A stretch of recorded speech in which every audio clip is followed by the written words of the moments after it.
Shabbat Shalom. Hope that you had a lovely week. And now I hope that you will release that week into Shabbat, into some relaxation, and delve into our study and our text for this week, our Torah portion, which is called Pinchas. Pinchas, again, name of the Torah portion this week, comes in the book of Numbers. It is also the name of a person. Pinchas was the high priest during this period, and he's a fascinating character. So not only is the text of the Torah portion interesting, which has a lot of components besides speaking about him particularly.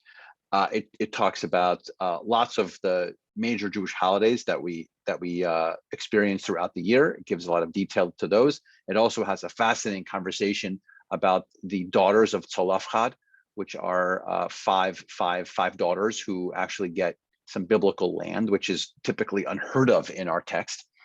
But it's Pinchas that I think is the most interesting. He's a fascinating character.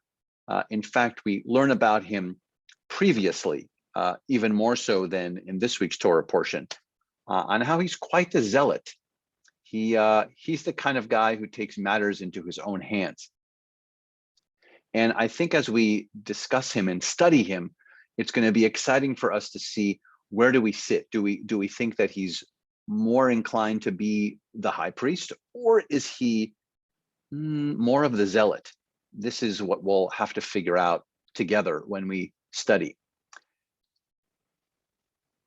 Before I go in my little chat with you right now, I just wanted to mention another visual of Pinchas to sort of end our thought here, to maybe get you to think where he might sit. And that is, it's interesting that depending on the time of year, the way the Torah portions fall, sometimes our Torah portions get doubled depending on the year. And so it's interesting that the two Torah portions prior to Pinchas sometimes get paired. So that's Chukat and Balak. Sometimes they're paired into 1 week. So we have a double Torah portion. And then sometimes the two Torah portions after Pinchas also get paired into a double Torah portion. That's Matot and Maseh. But Pinchas never gets doubled. He never gets a buddy. He never gets a partner.